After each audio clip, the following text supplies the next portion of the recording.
So you've got this list of things you can do daily, weekly, monthly, and then maybe once a year, and then big lifelong reach list. And then you put that together, and I call it a Bluescription.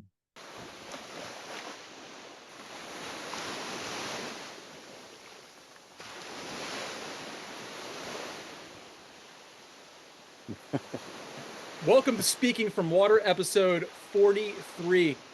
Today is an extra special episode. I am here with the doctor of water himself. He is the man, the myth, the legend, the author of Blue Mind. Dr. Wallace J. Nichols is in the building, and I cannot be more stoked to have him. He is the inspiration for us water lovers in a intellectual manner that delivers it to all who understand. Doctor, thank you so much for joining us. It's my pleasure. Really good to see you again. I've been looking forward to this moment since last time I saw you. So Yeah, really, you were in Wilmington at Blue Mind Co-working. Shouts out to those guys. And uh, first of all, how did you enjoy coming to our lovely area here in Wrightsville Beach, Wilmington area? yeah, I love Wilmington. I love the North Carolina coast. It's actually my book Blue Mind opens on the Outer Banks. Literally, the opening scene of the book is there. So a little up the coast, but spent some formative years there, and it was great to be back and to see all the energy happening in Wilmington around the ocean and around technology and around innovation. Um, I was really happy to see your artwork just everywhere, and helping people when they have to be inside still keep their blue mind on through art. I think that's such an important part of the Blue Mind story. Um, of course, I was honored that Blue Mind Co-working named their business after this concept, and they've just been great in helping build the movement. And the conference was great as well. So just met so many people. What a great hub for ocean innovation, really. On the world stage, Wilmington has emerged as just a hub for innovative thinking around ocean solutions. So yeah, great visit. Yeah. Excellent. And yeah, Michael and Julia, who started Blue Mind Co-working, when I first met them and they saw my artwork and they brought up your book, and I was like, that's the holy grail, guys. I'm so excited that you're starting a whole business around the Blue Mind book. And just for context, everybody, but when I was first starting my career in ocean photography, it took me about 5 years to kind of ask myself the question, like, what is it about this artwork that resonates? What is it about the artwork that I'm going for that gets people excited? And I went into a deep dive myself intellectually. I started going to reuniting with UNCW's library, researching, reading all the work by Kaplan and Kaplan, who I'm sure you're familiar with, and E.O. Wilson, and the biophilia concept. And I was like, yeah, like the biophilia of the earth is one thing, but like really, guys, it's all about the water. And UNCW asked me to do an art show, and we titled it "The Aesthetic of Water." And your book was the freshman read that year, and it was a great honor to have your book be the thing that the UNCW was just putting on the pedestal. And I think that was the year your book came out. And when I read your book for the first time, I was like, this is it. I shall not go to the library anymore and do the research, because the research is done. Close the hammer. And today, we want to get into your book, but really, I want to start with your history and where you found your love for the water. I know you talk about it at the start of your book, but let's hear it from your own mouth here on this podcast. Like, what's your earliest memory of water, and how did it affect you? Yeah, I would say probably like a lot of people listening, it goes way back. I almost can't remember not loving the water. But when I sat down to write Blue Mind, I thought that question that you're asking, what is my earliest memory? And it turns out the farthest back I could go was this recurring dream I had. And I think this is going to sound kind of far out, but the had this dream as my third birthday was approaching. I was so much looking forward to it. And in this dream, birthday party basically occurred at the edge of a giant teacup. And all my buddies and we dove into the teacup and dove to the bottom of this teacup that got bigger and bigger as we dove deeper. And then we found these treasures, these like iron figurines at the bottom of the teacup. And I loved that dream so much that I kept trying to dream it every night for years. And I still think about it. And so when I sort of pulled that string back as far as I could go, that my memory of water and just loving the feeling of being completely immersed was actually a dream about it when I was prior to my third birthday. And I remember that it was my third birthday because of the dudes that attended that third birthday party. I had a photo of Steve and Rusty and the gang, and so just that just sounds like a far out story, but it's also a reminder that our memory of water, our nostalgia, our dreams, as a parent, that you plant the in your child as they grow and experience life, and those become who they are and what they care about and what they love and what they fight for.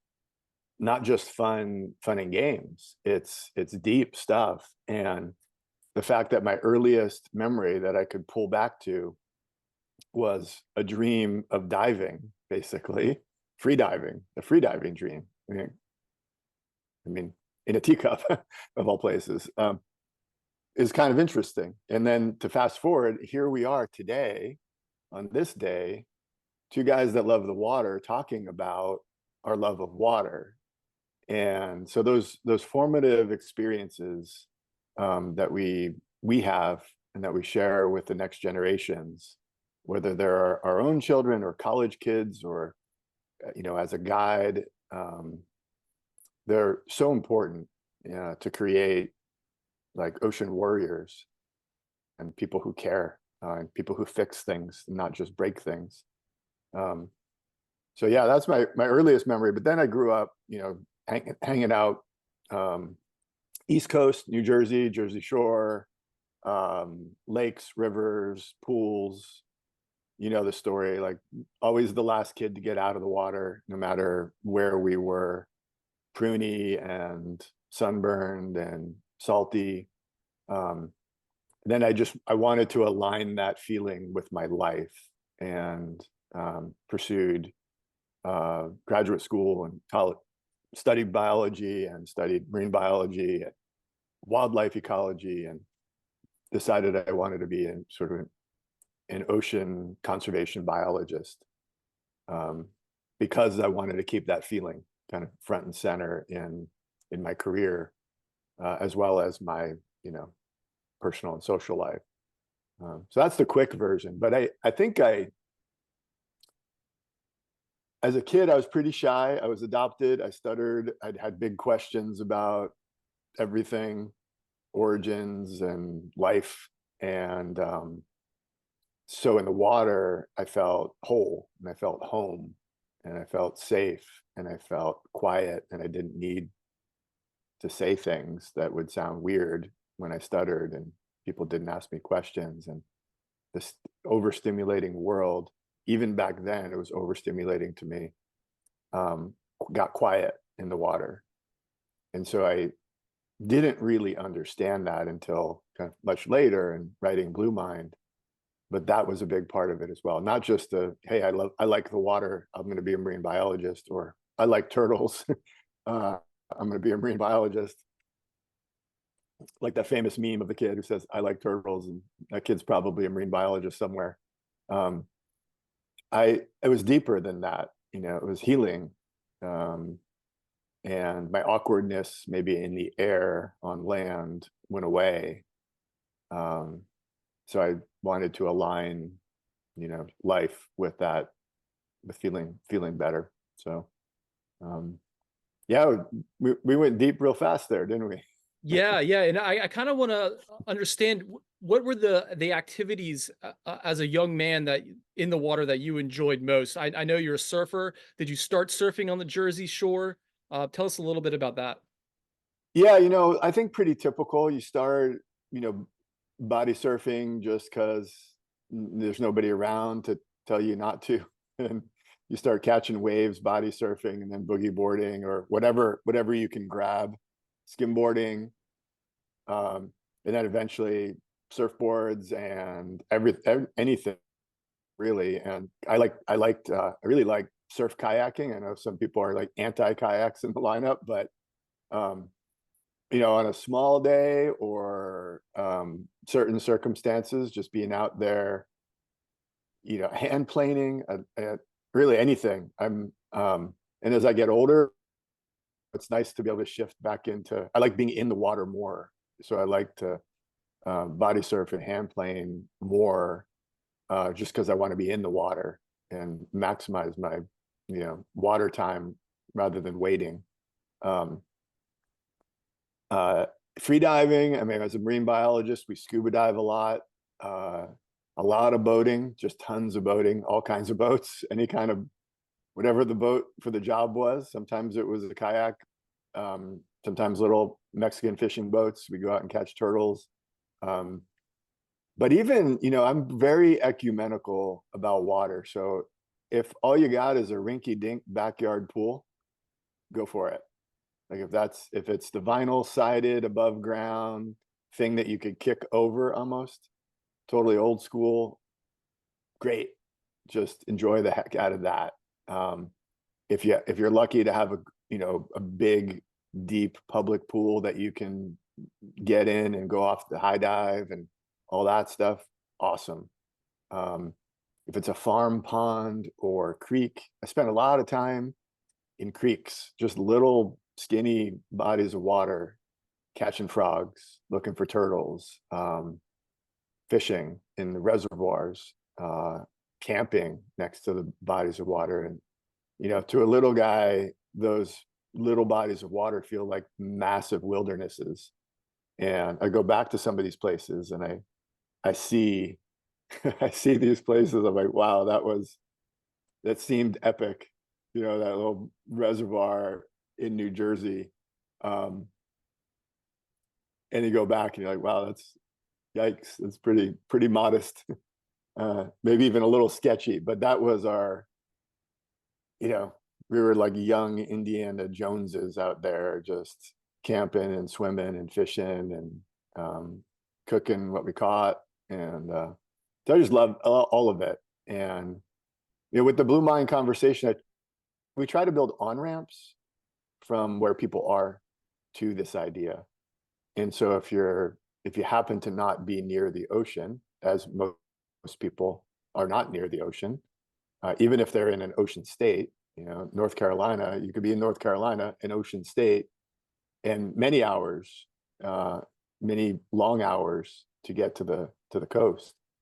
Don't be bummed. Just access the water where you are. Like make that list. So, I mean, your question was about what activities. I just try to do it all. I mean, when I've traveled to Scandinavia, jumping in the fjords, before this whole cold water thing has really taken off, but I just love to get in any body of water. Sometimes, one time I swam across the Tijuana River and I got out the other side and I was told that there's some crazy toxic stuff in there and that was a really bad idea. You should probably, go get a tetanus shot and, and, peroxide or something. But I'm drawn to it, whatever the water is. So very, very open-minded about all water shapes. And sticking with this time period of you as a young man, were you uh, a strong student at this time, and did you know that you wanted to be a marine biologist? Yeah, looking back, I was an excellent student. I was good at math. In high school, I was the co-captain of my math team, but I also played sports. Um, those two worlds didn't overlap that much, but I loved math and I loved writing. Uh, and so, and I loved learning. And looking back on, I went to a lot of school. I got a whole bunch of degrees. I went to the 24th grade. I tell my kids, they think I'm nuts. Like they're not impressed. They're like, "Dad, what's wrong with you?" Uh, but I love learning. I love educating myself formally and and I realized that I wanted to be a problem solver as an adult, not a problem maker or a problem spotter. There's a lot of people out there who will tell you what the problems are and point at them and describe them, but fewer who actually sort of roll up their sleeves and solve the problem. And then there's a whole bunch of people who make the problem in the first place. So, in that sort of spectrum, I wanted to be a problem solver. So then I wanted to prepare myself with the tools to do that. So I studied a lot of different things, biology and Spanish. It was a double major, biology and Spanish, and then I got a master's degree in economics and policy at Duke. Sorry to the UNC crowd there. And then went on and got a PhD in wildlife ecology and evolutionary biology. And then kind of did a self-taught neuropsychology, or what I call neuroconservation program, in order to write Blue Minds.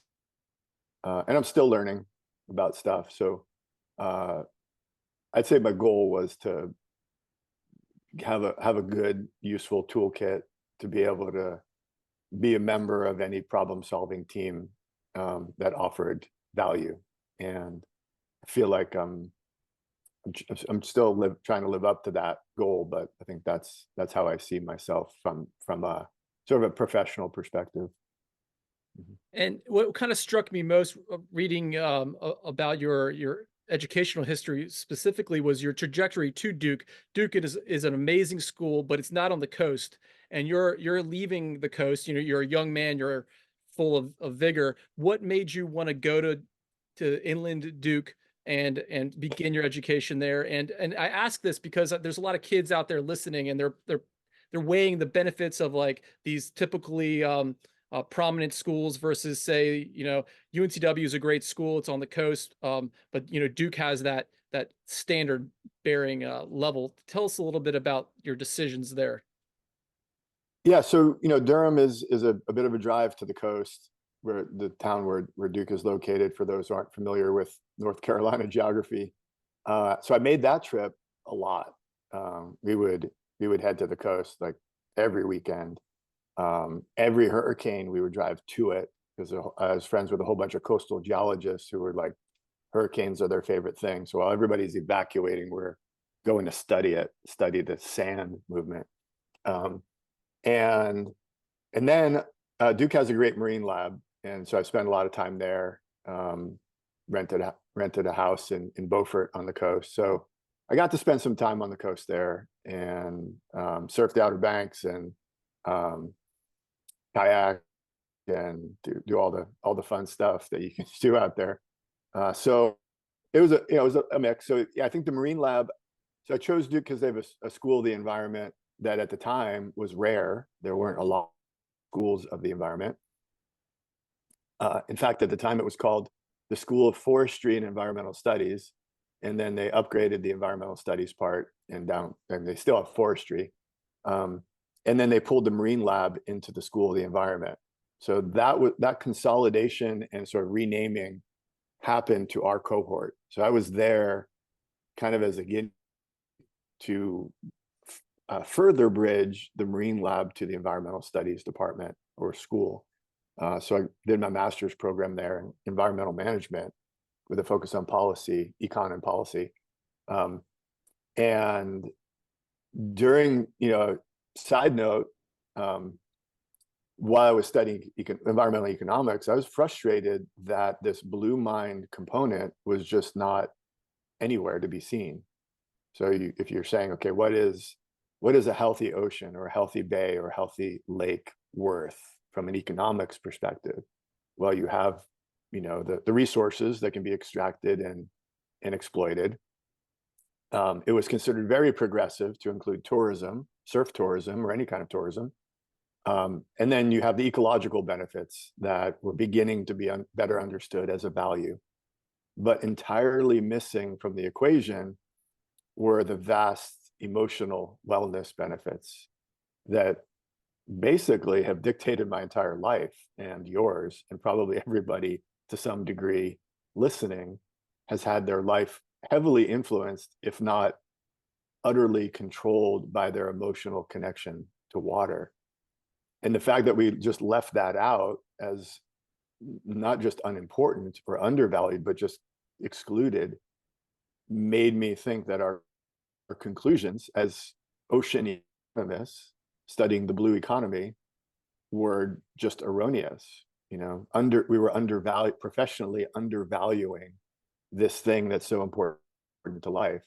And so my master's degree in part was an exercise in frustration, which was an education in itself, to kind of say, well, this is a big miss, and what do we do about that?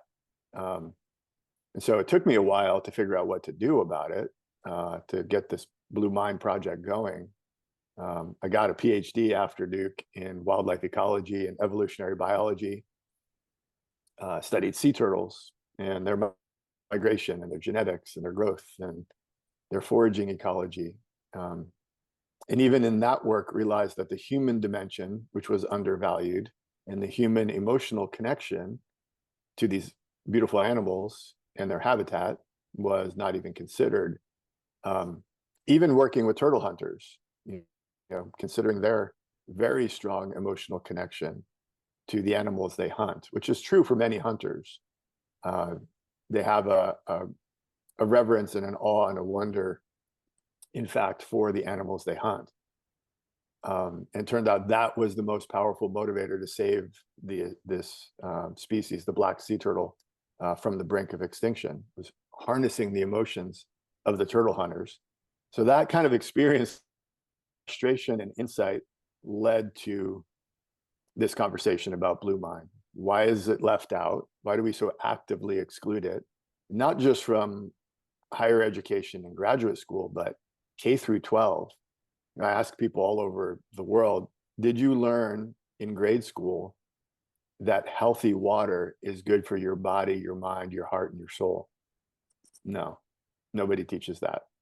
Of course, they don't teach it in medical school and nursing school. They don't teach it to environmentalists.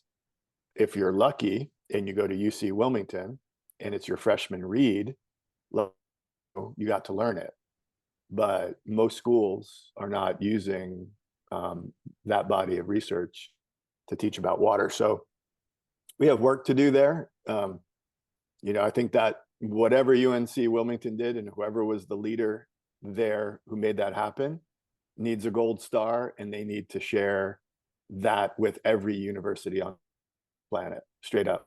I mean, that's a strong recommendation, because I don't think anybody should be allowed to graduate from high school, let alone college, and not understand their own blue mind. It's a water planet. We're water beings. It is the basis of all life, the source of all life. If you don't understand mind, you don't get life. You don't get humanity. You can't understand history. You certainly won't be effective as a human being in any endeavor. That maybe sounds like I'm exaggerating my point. I don't think so. I think I'm maybe under exaggerating. So yeah, that was a bit of a ramble, but we can fix a lot of things quite easily. I mean, requiring a group of students to read a book is pretty straightforward. Books are pretty inexpensive. They're, the ebook versions and the audiobooks and the PDFs. I'll send you a PDF. We can do this without a bust in the bank. We just need the leadership. So hats off to the team at UNC Wilmington, I guess, is the point of that long ramble. I wish Duke had taught Blue Mind. They're the Blue Devils, after all. They should be teaching Blue Mind. Well, exactly. And it is all so intuitive. And when you start the conversation with anyone maybe that's not even near the ocean, doesn't have a strong connection personally with the ocean, they instantly get it. It's like, oh yeah, I love the color blue. I love being if I could choose a vacation, it would be at the beach. It's all very, very obvious. And going back to the start here, what year was this when the blue mind concept in your academic life started coming into your consciousness? I'd say, if I had to put a date on it, we have to go back to 2007 when the I started to percolate and I started to form, related work. I wrote a proposal for a fellowship in 2009 for what at the time was a very prestigious fellowship I was nominated for.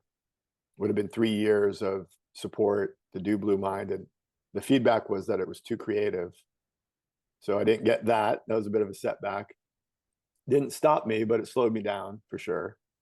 We did our Summit in 2011 at the California Academy of Sciences, which is kind of the Smithsonian of the West Coast. And people told me I was committing career suicide. I had a perfectly fun career going as a marine biologist, but this was, a departure and considered kind of far out, weird. And obviously I disagreed, and we did our first summit. That year, a guy named Michael Roberts, who's an editor at Outside Magazine, he basically followed me around for the year. And then they wrote a great article called Your Brain on Nature. It's an article from that year, late 2011, about Blue Mind. That helped, but people were still kind of, rolling their eyes. So I pitched the idea of the Blue Mind book on the heel Side magazine article. It took me until 2014 to write the book. And truth be known, I didn't plan on writing Blue Mind. I wanted somebody else to write it, and I was planning to help them. I wanted to read it. I wanted to read it and do it and put it in practice and teach it, but I didn't want to write that book. And I pitched the idea to the person I thought would do the best job, the late great neurologist named Dr. Oliver Sacks, who you should read, ever written. Truly brilliant man, brilliant neurologist, wonderful writer, and lifelong water lover and music lover, massive intellect. He's my hero. Pitched it to him, and he said, it's a fine idea. You do it. And I remember very clearly what I said to him was, yes, sir. And what I thought inside my head was, holy shit. Like, what did I just say? And it took me 5 years, but I delivered the book to his office in New York City. First edition, hardcover, signed, Dear Oliver, I wish you water. And he stayed around before he passed. Wrote a lovely book called Gratitude, little book about some essays about end of life. So he basically put it in my hands. But so from the seed to publication would be a 7-year, 2007 to 2014. And now we're celebrating the 10th anniversary of the publication of the book. And I think this year, officially, I'm comfortable calling it a movement. People throw that word around a lot these days to mean much less than what it used to mean. Like people say, I have a hashtag and an Instagram account. I'm starting a movement. Just from that's fine. That's the younger generation. That we used to call those campaigns or projects. To my mind, to my old guy mind, a movement is something bigger than that. The environmental movement, the human rights movement, women's movements, bigger things. And I feel comfortable calling Blue Mind a movement now, because there are thousands of people, researchers, advocates, people like you out there leading it, nonprofits, for-profits, surf shops, moms and dads and teachers and health practitioners, who have taken this idea and run it up their flagpoles, and that starts to look like a movement after, nearly 15 years. And so that's where we are today. Is now it's established science, the practice, the Blue Mind practices, whether it's surf therapy, float therapy, cold water immersion, dive therapy, all the modalities, they're established. I mean, there's so many great surf therapy programs popping up, really helping people kind of get back to where they need to be. So, now our goal is to kick that movement into overdrive and reach the next billion people. I think we probably reached 1 billion people so far. This year, our 10th anniversary goal is to double that, and then eventually reach everybody. Every human being should, like I said earlier, understand their blue mind, have access to it, and be able to practice it wherever they are. Oklahoma, Wilmington, Alaska, it doesn't matter. Wherever you are, you should know what this is. You should practice it when you need it and be able to have access. I think it's a human right, really.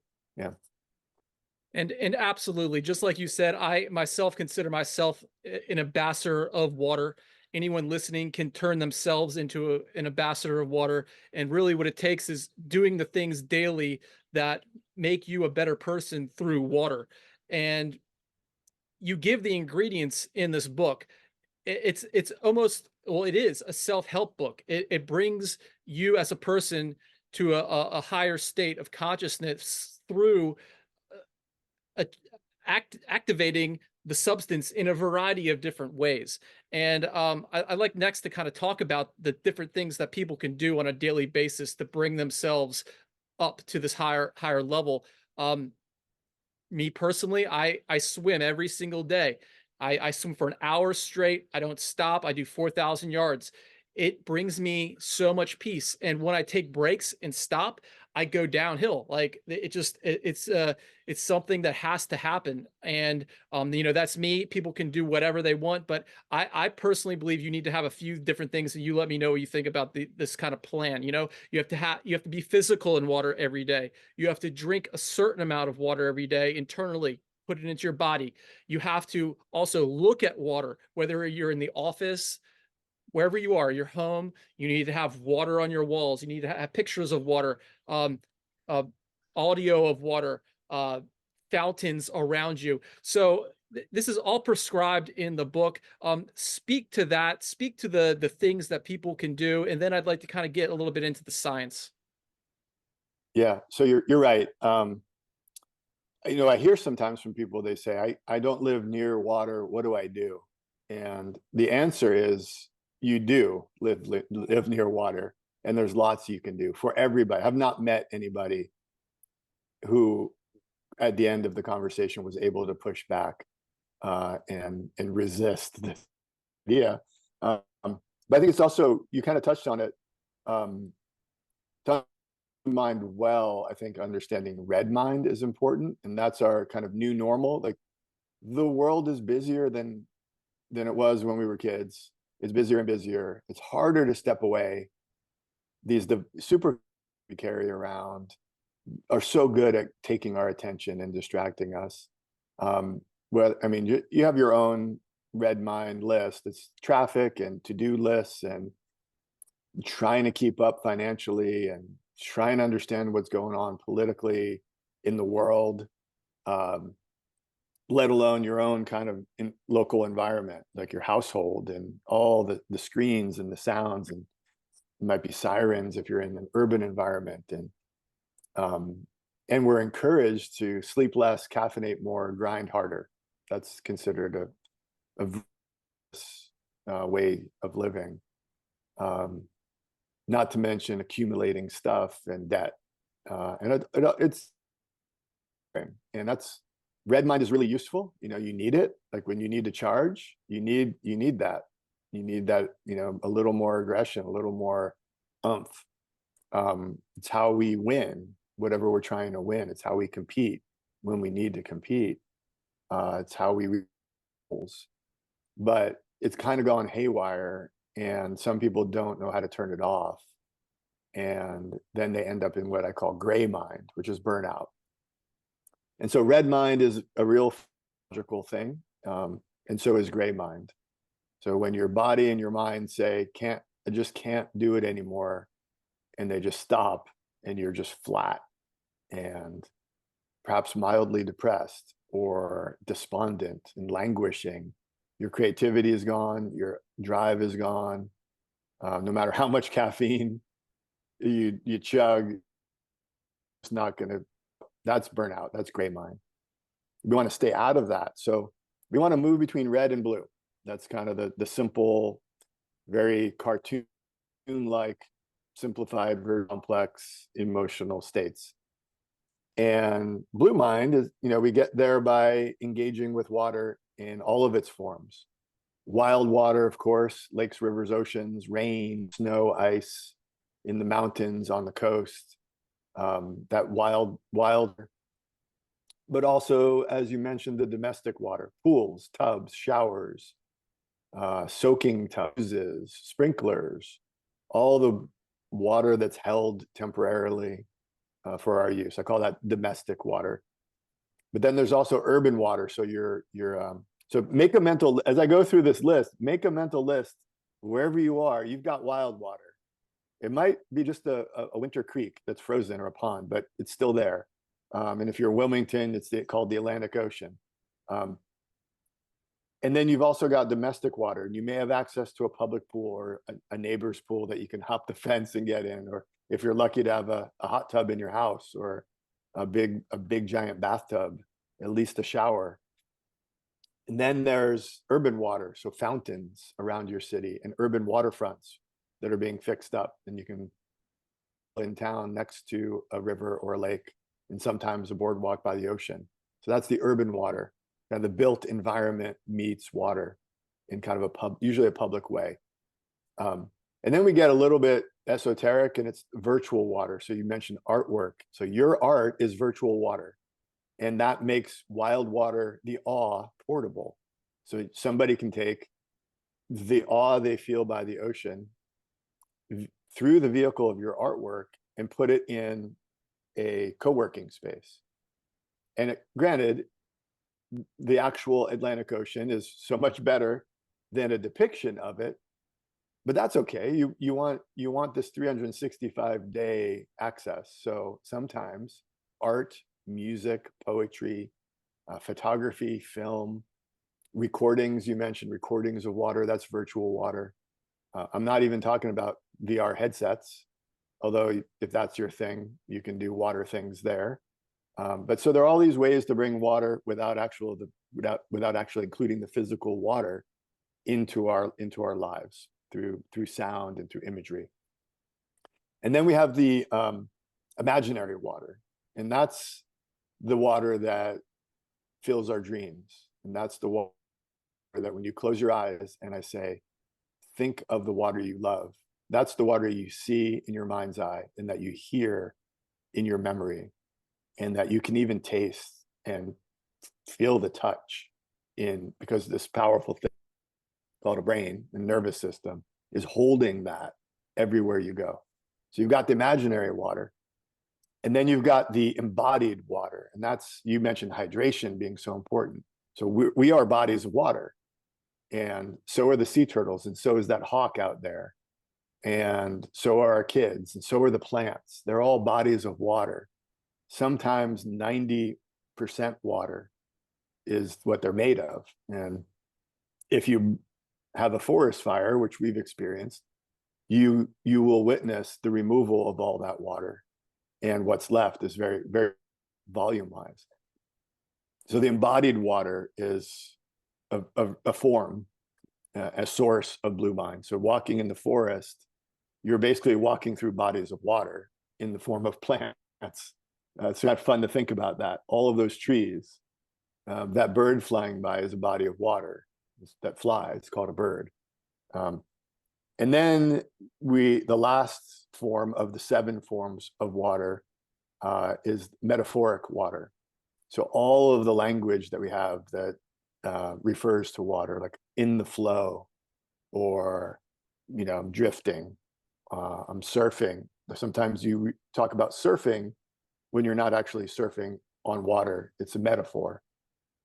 Water metaphor. Water is the greatest source of metaphor in our language, and they're so powerful. And you feel a little bit of blue mind when you use those metaphors and you communicate with them. So that's a big list, 7 forms of water. Each of us within each of those categories could make a list. You put that list together and you go, okay, I can do these things in my life as it is now. I don't need a big vacation. I don't need to move. This works for who I am and where I am with my current skill level. And then you can add to that list your reach things. Like, okay, if I acquired a new skill, if I learned to surf or learn to dive or learn to like cold water plunges or whatever new skills you hope to acquire, that's your reach list. And then your additional reach list is places you may aspire to go visit. It might be a once in a lifetime trip to Iceland, or big surf trip to your dream break that you might get to visit once in your life. That's like, it's on your bulletin board, that photo that you tore out of Surfer magazine 15 years ago, and you're like, man, someday. So you've got this list of things you can do daily, weekly, monthly, and then maybe once a year, and then big lifelong reach list. And then you put that together, and I call it a Bluescription. And your goal is to do it every day, like you said. I tell people 23 minutes a day, set that as a goal. If you go longer, awesome. If you miss a day, no biggie. Come back hard the next day.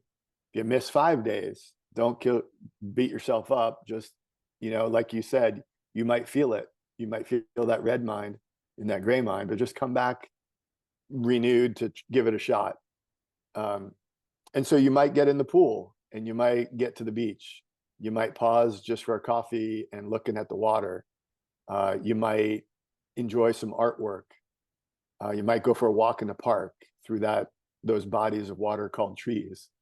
You might put on that app that plays water sounds that helps you relax instead of on the news and getting more stressed. You might start your day with some kind of water activity and a nice big glass of water that you have, slowly ingesting. A mindful shower, a mindful bath, all of these things. Go to a float spa. There's float spas almost in every town now, and spend an hour there just floating in nothingness, once a week or once a month, or just once. Try it. So that you put it all together, I call it a Bluescription. And the cool thing about a Bluescription is that I can give you a Bluescription, and I kind of just did. You can give me one. You can turn to your neighbor and say, hey, I'm going to just walk you through this cool process I learned about, and we're going to come up with your Bluescription. There are no negative side effects. I mean, obviously, you surf too much and you lose your job, that's potentially, or relationship.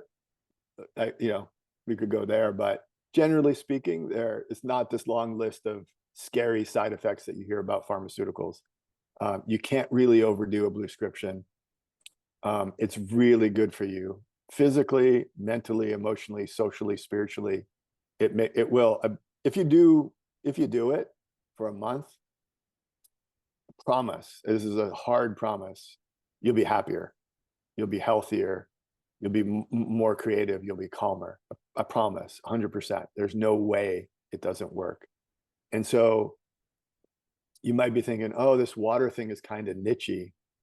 No, it's not. I mean, I think this is the biggest, most important conversation we could be having, that connects to a lot of the big problems, societal problems that we are trying hard and failing at solving.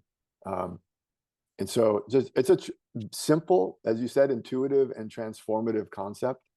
You don't need permission to create a Bluescription for yourself, for your family, for your colleagues, for your friends, for strangers. That's the cool thing about it. You don't need a medical degree to create a Bluescription.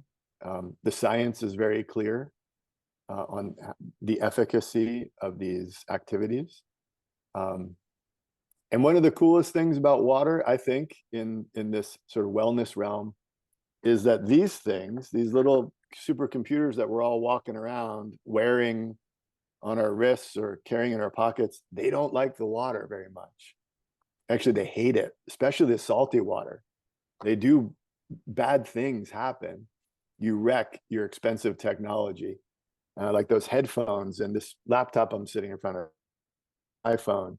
It does not like to surf, man. It does not like to cold plunge. It does not like to swim laps. That's good news. That's the best news, because you don't need more screen time. You need a hella less screen time. And water is going to help you. It's hard. I'm telling you, it's hard to break away from this technology. It's almost impossible for our kids. But the water, it's easier when you're at the water. Yeah. Bluescription, I love it so much. And on that final note you just touched upon, the the idea of boredom comes to mind. And people say to me, "Oh, Sean, I hate staring at the bottom of the swimming pool. It's so boring." And I'm like, guys, that's the best thing ever. We need more boredom in our heads. And that's why we do it. We need boredom. Speak to boredom and the importance of it. Yeah, it's such an important point. I think we're losing the ability to do solitude, to sit quietly with our own thoughts. And history is very clear. That is the time that we are creative. That is the time where the aha moments that have changed the world occur.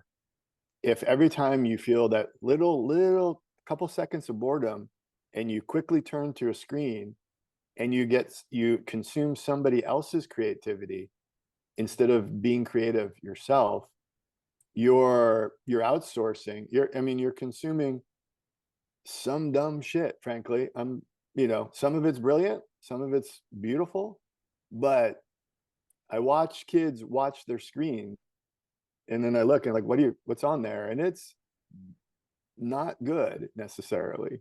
And so we've replaced this solitude and boredom, which leads to creativity and leads to mind wandering, which is a good thing, and leads to new ideas, with stimulation from somebody usually who's trying to sell you something. That if you do that with enough people for enough time, it hurts us. It hurts society. It shifts, changes our brains, literally. And then you have to do a lot of work to kind of get back. And there's a guy, University of Virginia, Tim Wilson, and done some work with him. He's a psychologist. Maybe, I think he is or was the head of the psychology department there.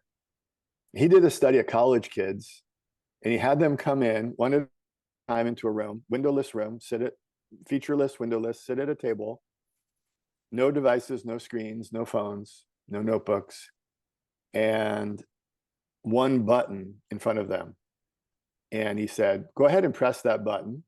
And if they press the button, it shocked them in their butt. Mild shock, not too painful, but unpleasant. And he said, would you like to feel that shock again? Universally, they did not. Would you pay to not feel that shock again? Universally, they would. How much would you pay? Results varied. And then the actual experiment began. The experimenter left the room and said, I'll be back. Just sit tight. And left the kids, college kids, in that room for 6 to 15 minutes. And the majority of the young men voluntarily shocked themselves, because the boredom of sitting quietly with their own thoughts 6 to 15 minutes was more painful than the pain of the electrical shock that they previously said they would pay to not feel. Fewer of the women shocked themselves. So I don't know if that's good news or what. It's definitely not good news for our guys. One kid shocked himself 180 times. That was considered an outlier, not included in the data, but probably sent to student services for some kind of analysis to see what could be done. But we can all identify with that. So we hurt ourselves. We're so desperate to not be quiet with our own thoughts and experience solitude that we're willing to substitute an electrical shock versus the feeling of, let's call it, boredom. But it's in that space, I call it blue mind, in that quiet, calm, contemplative space that we can really get creative. And it's kind of a cliche that creative people go to the water to have good ideas. I know musicians that say whenever they're stuck, they go to the water. Writers, poets, painters, they go to the edge of the water, they go to nature, and it gives them the privacy, the solitude, the productive boredom, the creativity. And that's not magic, it's neuropsychology. And these devices, these screens, are stealing it from us. And when I talk to young people, one of my favorite questions is, what's the coolest thing that's happened this week on social media? Y'all spend countless hours daily, weekly, monthly. Out of the year, it's an insane amount of hours spent on these apps. What's the coolest thing that happened this week? And the answer I hear most, almost universally, is, I don't remember. Wow, you could have learned another language. Like, you could have written a book, and with that time, you could have graduated early. You could have started a small business. You could have been surfing. You could have been swimming. You could have been improving something. That's a lot of hours, and you don't remember what was cool. Sometimes it'll take a little while, and they're going to go back in their memory and try to remember something cool that happened or something they learned. And some people do use technology to learn, and I think that's great. But the mindless doom scrolling, or just kind of flipping past things at like milliseconds per image, is registering and putting money in somebody's bank account, but it's not serving our creative youth very well. I spoke at a tall ships conference in Baltimore 2 weeks ago, and these are organizations that take young people out on these historic schooners, sailing for a weekend or a week, and then the kids learn how to operate a ship. And across the board, I kept hearing that our young people are in trouble. And the ones that, not the ones that you think are, that are diagnosed or coming for therapeutic reasons, all of them. Kids don't know how to talk to each other. They get on board these ships, and one instructor told me that a kid said, I didn't know that I knew how to make friends. I learned that I can talk to people I don't know this week, which is awesome, but also kind of heartbreaking that young person didn't know that about themselves until they got away from the technology at sea on a schooner. And then you think of all the kids that aren't given that opportunity in that way. And then my mind goes to, how do we make sure they get those opportunities to disconnect from VR and AR and AI and apps, and just be a kid, be a human in the water, scanning the water, slowly waiting, watching, learning, having every cell in their body go like buzz, seeing a dolphin, being scared even of a big wave or a moment. That's all part of it. you know. So the Bluescription idea is one sort of super hyper democratic way to say, do this for yourself, do it for the people you love, do it for the people you know, and then start doing it for the people that you don't know. When you go to the water, take somebody with you, the plus one. Take care of yourself, make sure you got your routine. But go grab somebody that's stuck, like we all know who that is in our lives. We all know our friend or family member or colleague that is not outside very much, kind of gray mind. We know their address, we know their name, probably know the color of the couch that they're stuck to. Go get them, get him, them, grab them, grab their hand and go, bring them with you to the pool, bring them with you to the beach. They might be like, I don't know how to swim. Cool, we got you, you got floaties. No excuses allowed, Promise it will be a good day for them. Better than that couch, better than that gray mind. Probably we'll have a good conversation with them that wouldn't have happened otherwise. Getting away, from the technology and the indoor stuff. So yeah, that's the idea. Can you share what your daily Bluescription is, your routine? Well, my life is like the opposite of routine. I admire people who have like solid routines. It just my life by design is sort of an exercise in creative disequilibrium. So day to day, every day is a little different, and I love that. That said, I try to get in a saltwater pool daily for a swim. And even that, I do all kinds of range of motion stuff. I have hand paddles and all these little cool things and floats and ankle weights, and I it's kind of like CrossFit in the water. Just do a whole bunch. I feel like I'm physically healthier than I've been since grad school right now because of that, moving my body in the water intentionally daily. I try to get to the bodies of water wherever I'm located geographically. So if I'm on the coast in California or in the Midwest, go to the rivers. If it's winter, snow is water, snow and ice. Frozen ponds are awesome.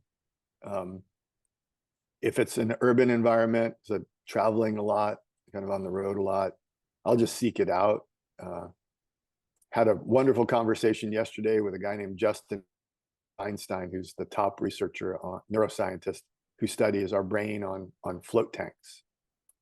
And a brilliant guy. Look him up and read everything that he's published for sure. So if you're stuck in a city and you need your blue mind, just Google closest float spa and then sign up and go float for an hour. I like doing that. I like to keep it interesting, and I struggle with if I make a routine and my life sort of shatters the routine. So I just have embraced disequilibrium a bit. And if I'm in a place where the tap water is slightly above freezing because it's that cold outside, I'll try to fill a tub up with 39-degree water and do a cold plunge in a bathtub wherever it is. You don't need a cold plunge facility. I practice that regularly. I love getting into steam or sauna and then into an icy cold shower or a cold plunge. So I do that whenever possible, back and forth. And everything outside. I get to go cool places, and this Tall Ships conference was in Baltimore, and got to go to the Baltimore Harbor and go and get my blue mind on with the director of the aquarium there and walk around and see all the cool things they're getting their their dolphins back into the wild under the leadership of the aquarium, and it was fascinating to see what they're doing to rewild these dolphins and go hang out in, behind the scenes with the dolphins there. So yeah, it's a I feel like a lucky man in that regard. That I wrote this book that then gets me into interesting places. And I have to say, they're not all sort of beautiful, tropical, warm, healthy oceans. It's a little bit of everything, from Flint, Michigan, where there's this, heartbreaking water crisis, to, Turks and Caicos, where it's tropical and warm, to Baltimore Harbor in February, which is its own thing.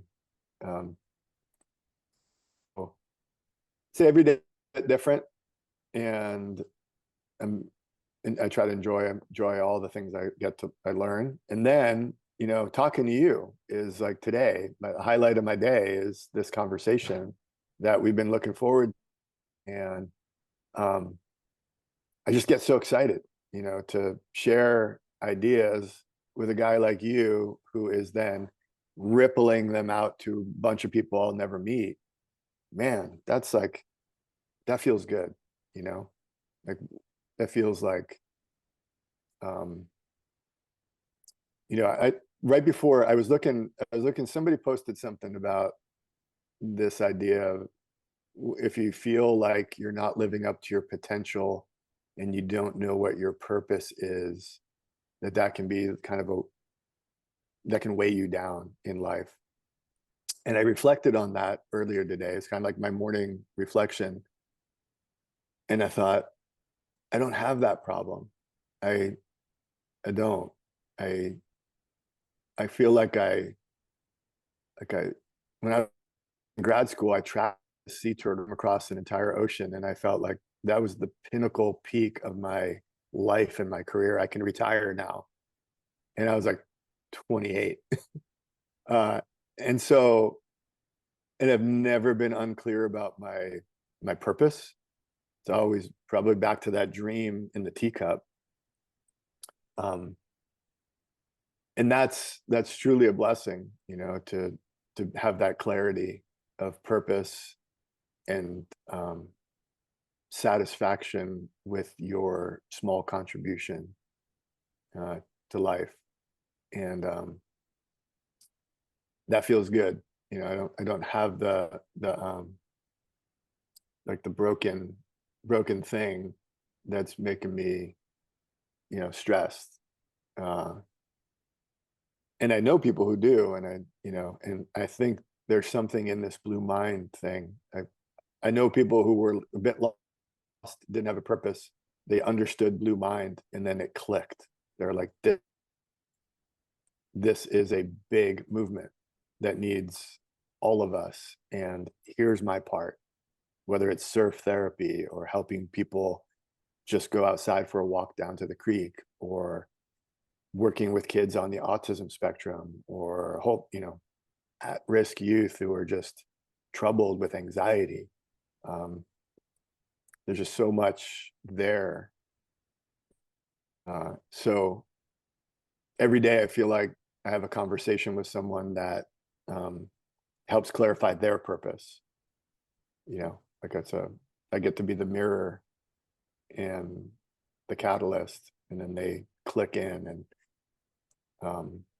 when that happens, it's just massively awesome.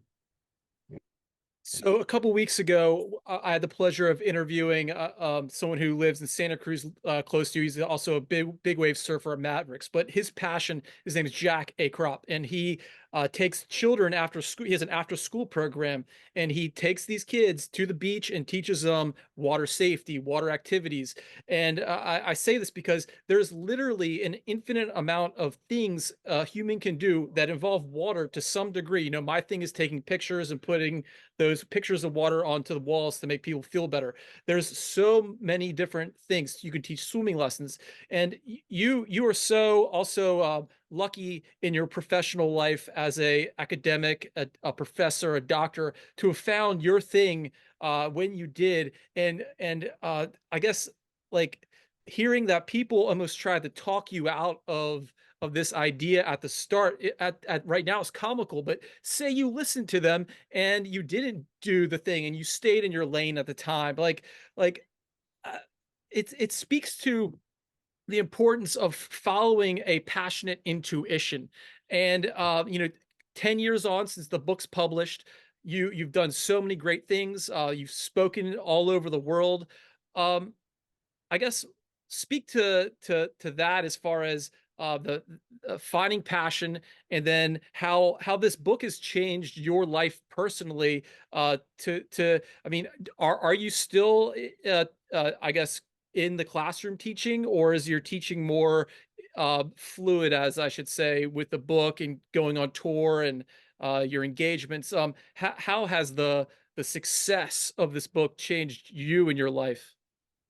So yeah, so first part, I've thought a lot about that question. It's a really good question. Like, how do you know? When you know, you know. But how do you know you know? You know, it's that when it's in your gut and you feel like you have to do something, but everything around you says, no, son, that's dumb.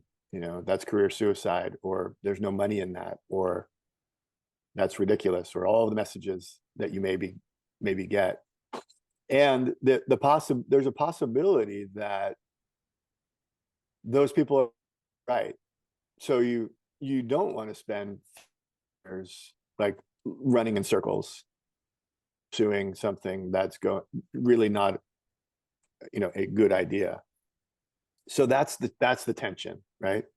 Um, and I'm on this side of that kind of people who sometimes have is, and they sometimes are great, and they're being told by everybody else that they're not. And then sometimes they're not great for fully formed, clear ideas. But I don't want to be the guy that says, that's career suicide or don't do that. And so there is that tension, and it's you got to try stuff, and if it really is a bomb, fail fast, as they say. But if it's only partly a bomb, fix it and keep going. And it's an artistic process.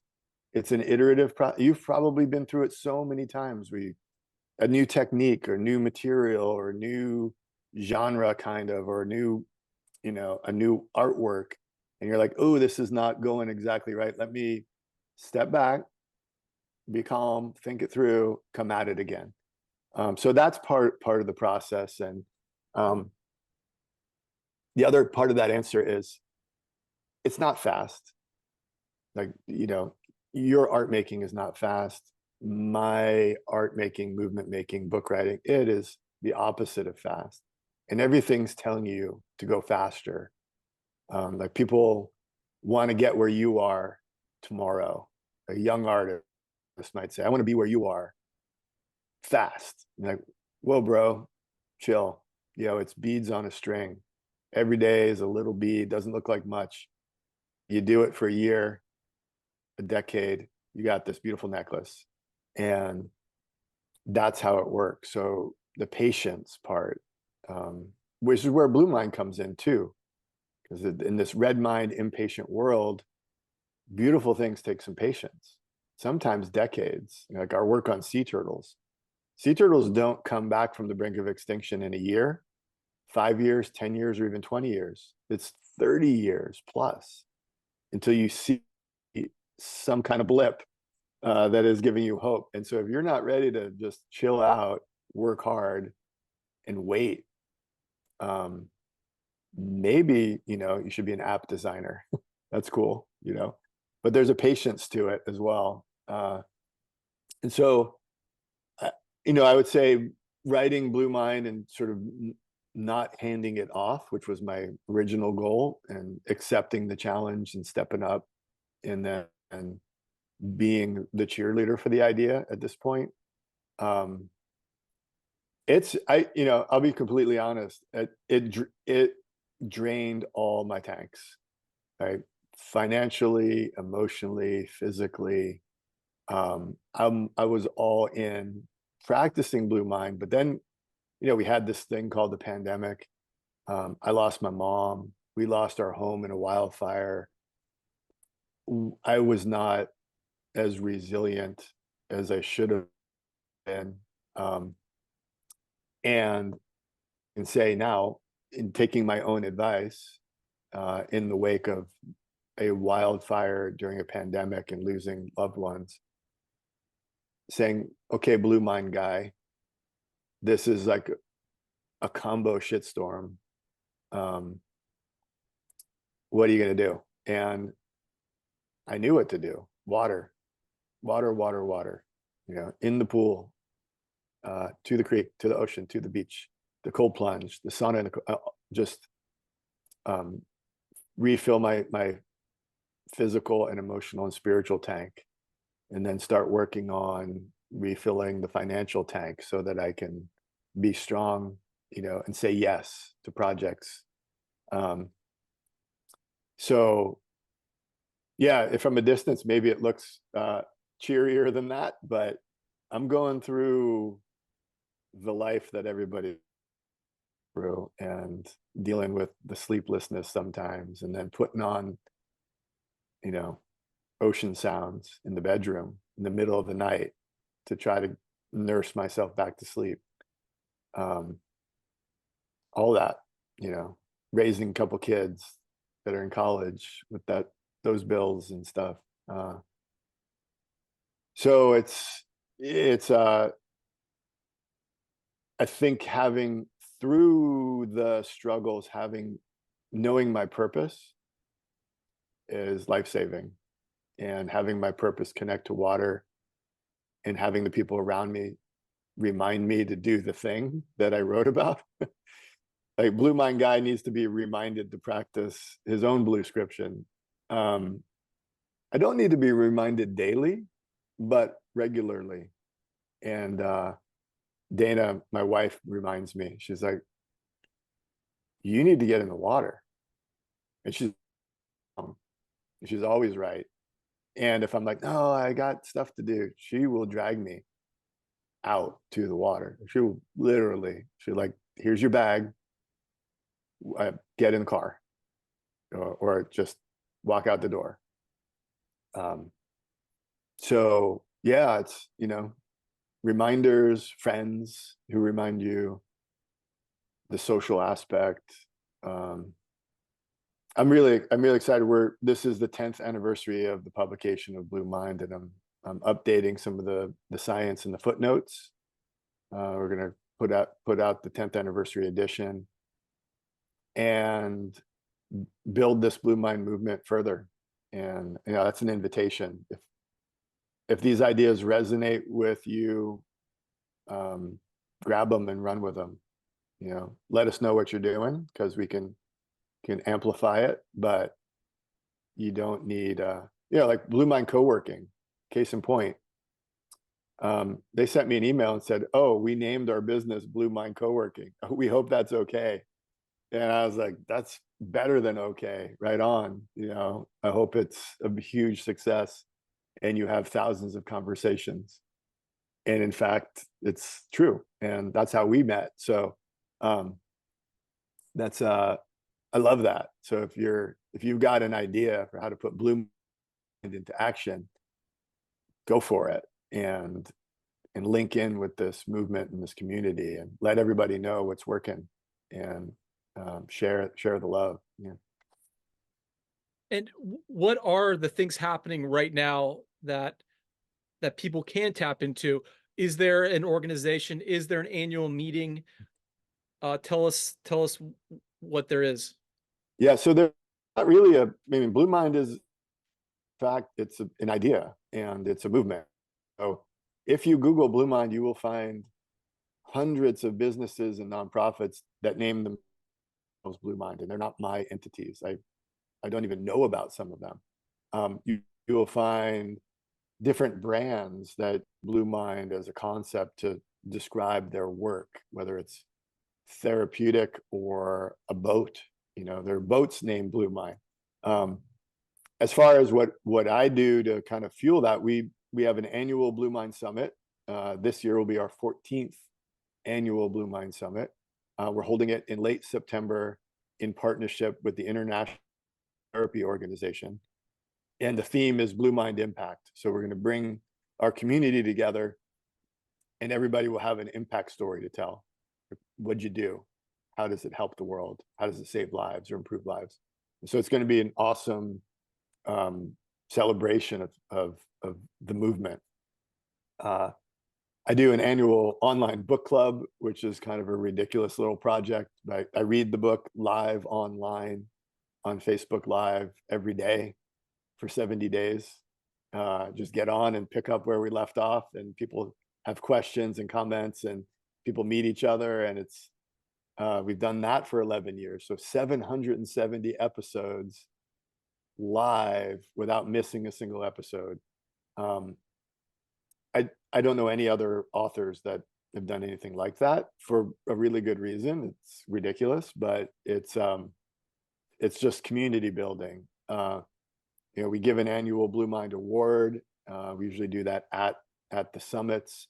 I do workshops and keynotes, and you asked about teaching courses. I get invited to universities to teach courses and workshops. UNC Wilmington, University of Rhode Island. I do an annual lecture, Montana Tech, engineering course. So I just try to plant these seeds everywhere. It sounds scattershot, but it is strategic, I promise. But I do like to catalyze projects and, meet people that have an idea, help support the idea, get out of the way as necessary, connect them with the scientists and advocates that I know. But for my part, I don't get grants. I don't have a job. This is not a business or an organization. It's me being as free as I can and partnering creatively. I have a Patreon site that people, if they're saying, hey, I want to stay connected to this movement, if you go to thebluemindmovement.com, it'll take you to Patreon, and you can sign up for free. You can be $1 a month supporter. You can be an ambassador. There are perks at the different levels, but that's how I fund it. That currently generates enough money to give away a lot of books. Doesn't really pay the rent, so to speak. Working on that still after 15 years. The crowdfunding, I guess I'm not that good at it, but I'm getting better. But really, my goal is intellectual freedom. I want to be able to do things, say things, and not be beholden to a funder, a corporation, a government entity, rules that I don't agree with. And so I trust myself to do and say the right thing. And I want to be able to do that efficiently. And so the best way to do that is to remain connected but independent, if that makes sense. My creativity goes way up. And I've been in positions within big organizations where I had a steady salary and a list of rules. Right. Are you Not awesome? sure. Yep. Yeah, I We lost you dropped out at. there. Okay, here. This is key. I lost you at. You had a list of rules, and I want to expand on this because this is one of my key questions here. So we're in a very unique period in academia.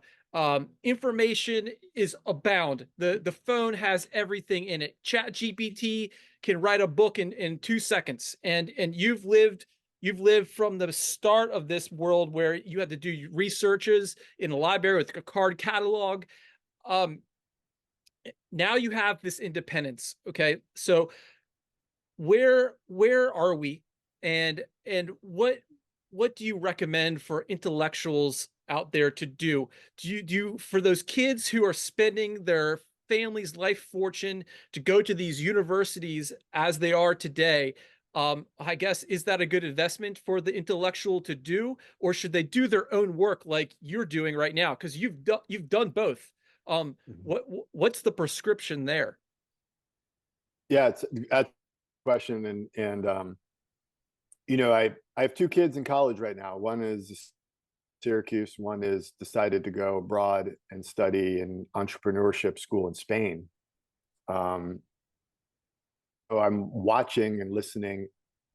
The you can learn so much on your own using technology and take online courses. Uh, but what you don't learn are the soft skills, which are like, how do you interact with fellow human beings in hard situations, in snowstorms, in the classroom? How do you collaborate physically and in person? And so I see the strengths of an education at it's called a traditional university, partly through that lens, and I see it now through my visits, my short visits to universities, but also my daughter and her 4-year experience. Starting mid-pandemic after our house burned down, she went to university, the day before our house burned down, and she's been at it. Um, I think what she's learned in the classroom has been, well, we'll see if it's useful, but what she's learned in the this university environment, the social network, really is probably the most valuable piece. And that's hard to do on Zoom.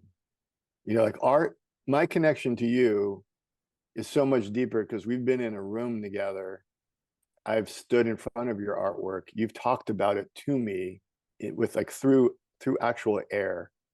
And I think it's pretty amazing we have the technology to have a deep conversation on a screen, but the lived experience is still part of it. So I think the hybrid needs to have all of that, however you do it. Um, so I would say to students approaching a university education or just education in general, keep that in mind. I do interact with college kids that are having a hard time with the social aspect of life. They're much more comfortable back in their dorm room, looking at and learning that way, filling in the forums, doing the quizzes, watching videos, and texting. When you're face to face with them and you ask them, an easy question that they might think is really hard question, like, how you feeling? Like, really? And it's like uncomfortable.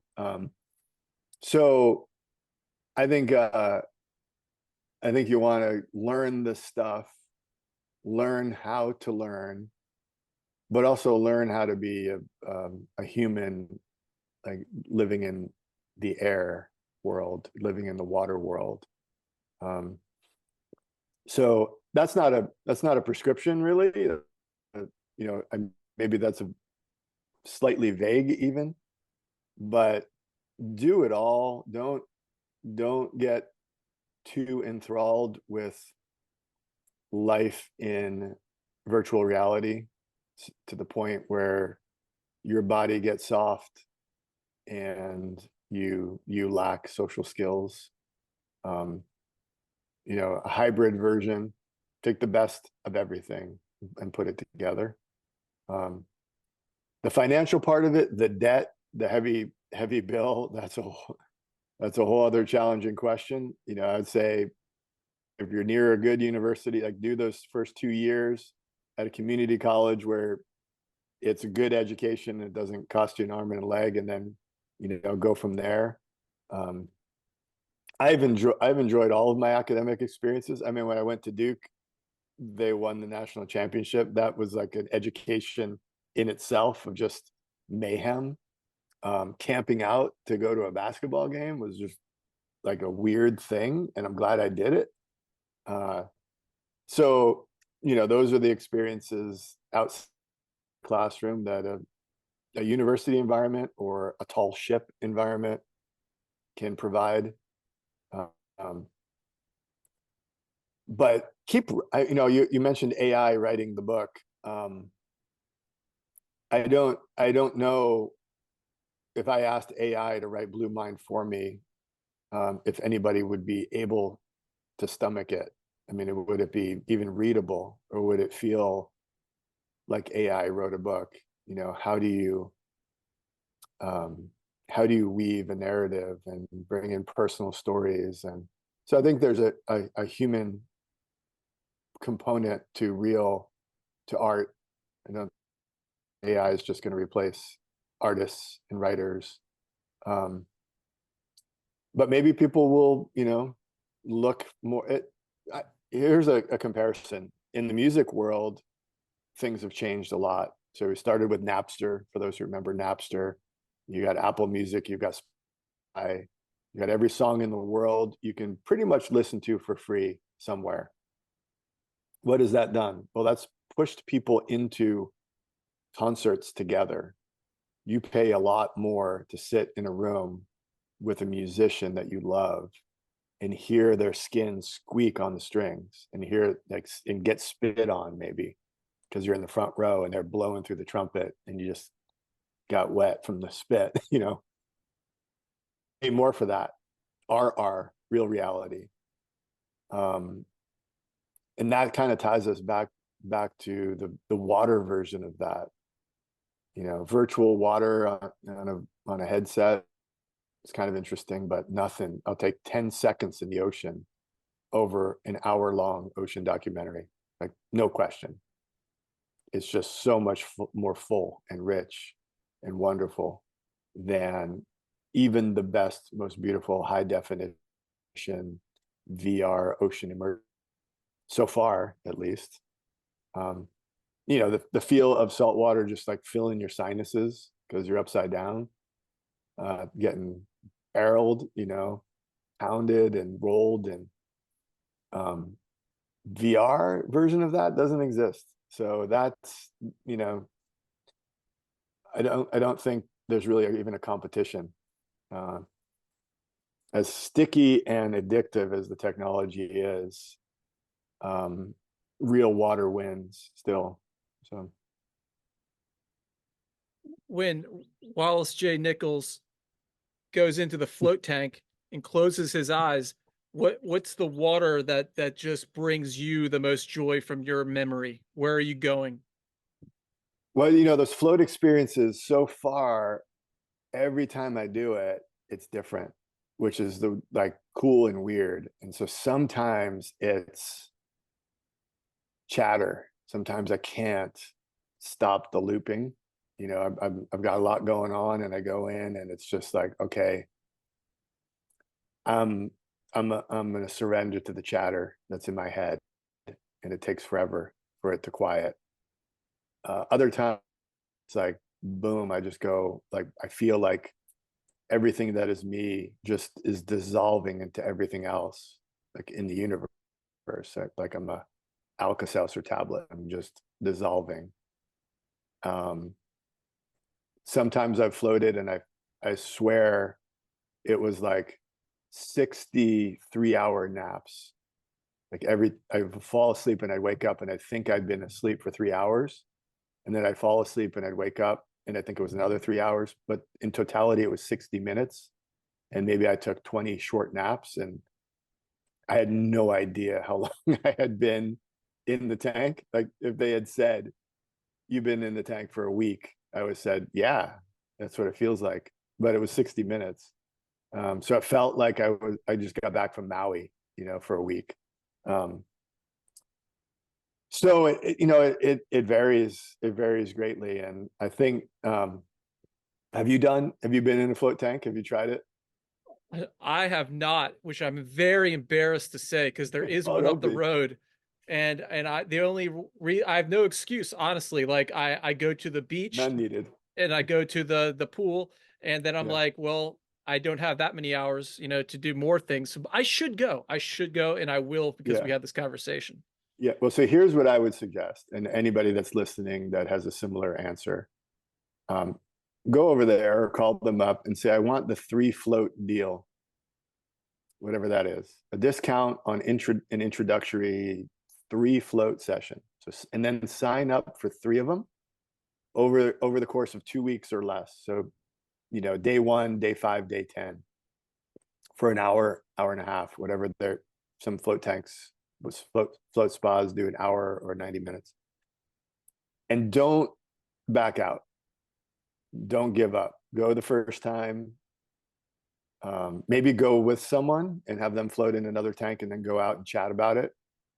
Don't caffeinate before you go in. Just go in as clean as you can. Then go out for tea afterwards and chat about it. And then do your second float and your third float. And then for you, do a podcast with the float spa owner and talk about it from your first person experience. But take some notes so that you can look back on the weird shit that you thought of and how float 1, 2, and 3 are different. Possibly your conclusion is, I don't ever need to do that again. That's fine. It's just an activity that you can talk about, at parties. Or you might say, I think that's my go-to. Or you might say, I'll do that monthly. Or become like a float tank evangelist and be telling everybody, man, that was the best thing ever. And so you've got, pro athletes that do it religiously, like Steph Curry, he's a floater, and Tom Brady used to do it. Even on the road, he would go find a float spa and go get in, and Navy SEALs do it, and creative people to unblock creative processes. And then I know people who do it and they're like, that was interesting. I don't need to do that again. So turn it into a little like podcast theme, because you're a water guy, do it. Maybe even you could even short podcast after each float, or even like from the float room, like, here I am, I'm gonna get in, I'll talk to you in an hour, that would be awesome. Love it. I think I'd watch that. I'd listen to that. I think all of your listeners would be curious. And is there a As an artist, mindset? Is there a mindset one must go to before getting in that you can recommend? like I said, don't go in caffeinated and totally jacked up. You will inevitably have some discomfort with the level of nothingness that you experience, because there's no light, no gravity. The air, the water, and your body are basically the same temperature. I sort of lose track with where my arms are. Like literally, I feel like my arms are passing through my body, or the body mind connection dissolves, which is one of the reasons why it's such good therapy for people with body dysmorphia, eating disorders, anxiety disorders. It's one of the places that the research is pretty clear. Anxiety, depression, stress, post-traumatic stress, it's helpful. Again, not a silver bullet for everybody, but it can be really, really useful for a lot of folks. So I'd say go in open-minded is a good. Low. Yep. You're back. Okay. There, you're We're there. back. We're back. Yes. So the heart of the question there before we got on the float tank, which was extremely valuable. Thank you for that. And I will do that next week. I saw this photo of you in Tahiti on your Instagram feed, and it's a beautiful portrait. And first of all, like, this is an aesthetic of water show at its heart. It's all about the finer points, the details of water. I want to know from your just brilliant mind and your deep thoughts on water, where is the best water that you've seen that makes you feel so good when you close your eyes? And is it Tahiti? Is it the Caribbean? You've been all over the world, and you're one person who has seen and thought about water in such detail. I would like to know from you, where is it? And what did it look Yeah. like? That's a question that's come up often, so I've had time. You're not surprising me with the question because I've had time to think about it. Um, and if I'm speaking straight from my heart, um, and it makes me kind of emotional to answer the question.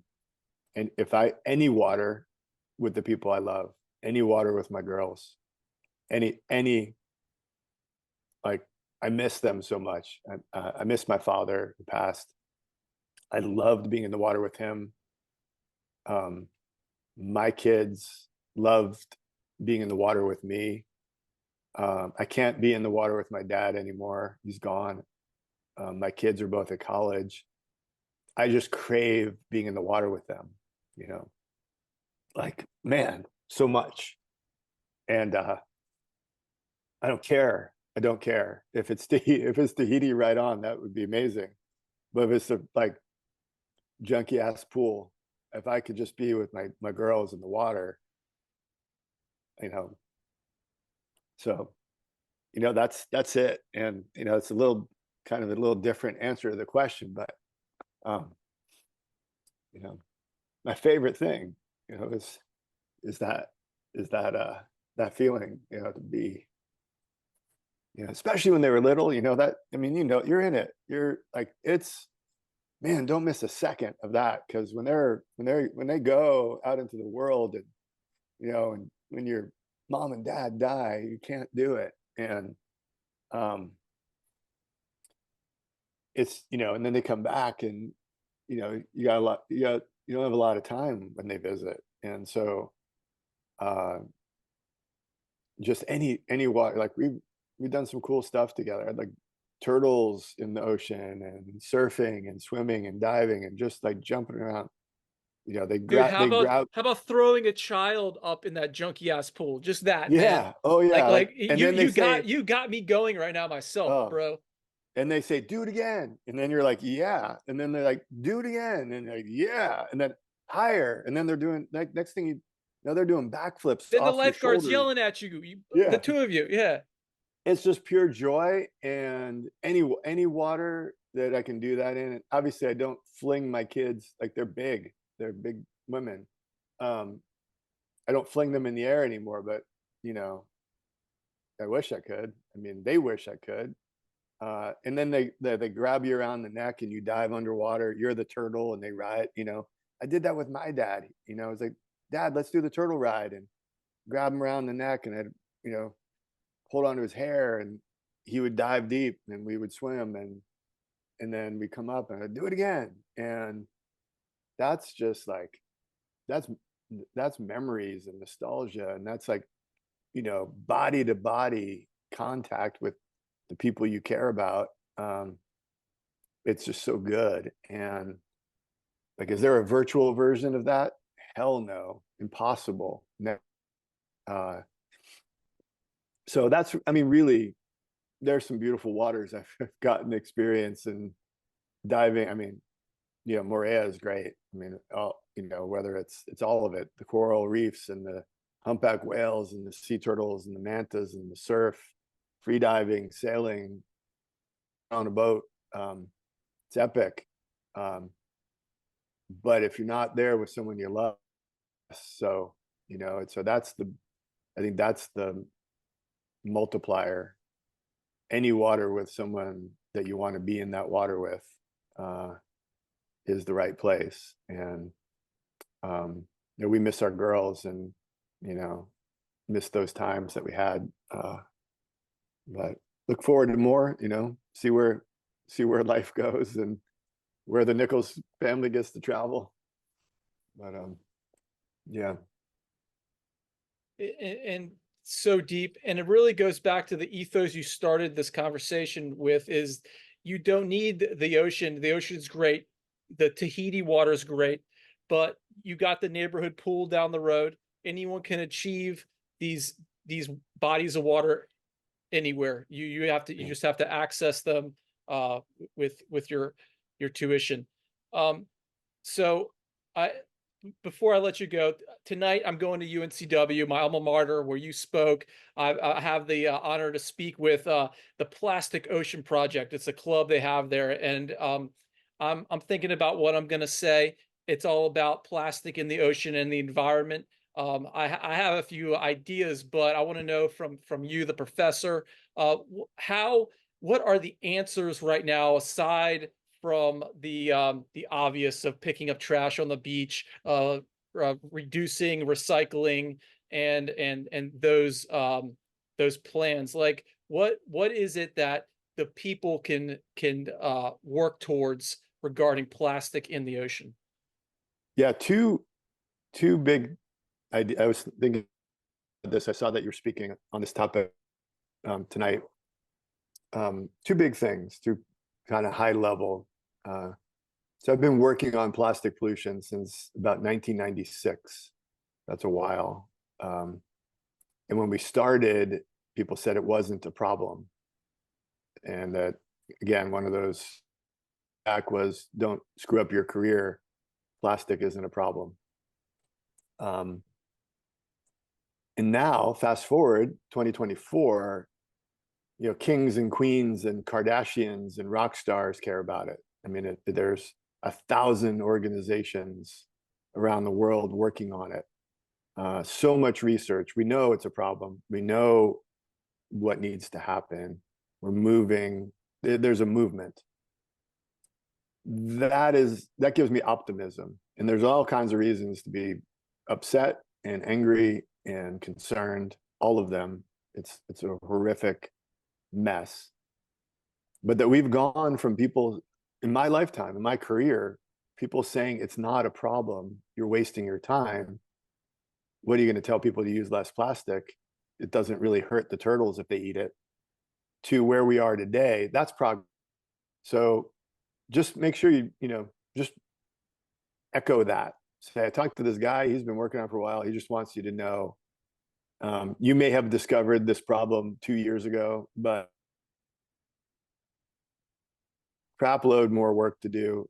It's probably going to get worse before it gets better.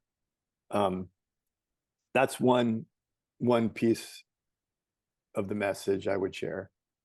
And the other thing is try as hard as you can to approach it with kindness at every opportunity, with love and kindness and awe.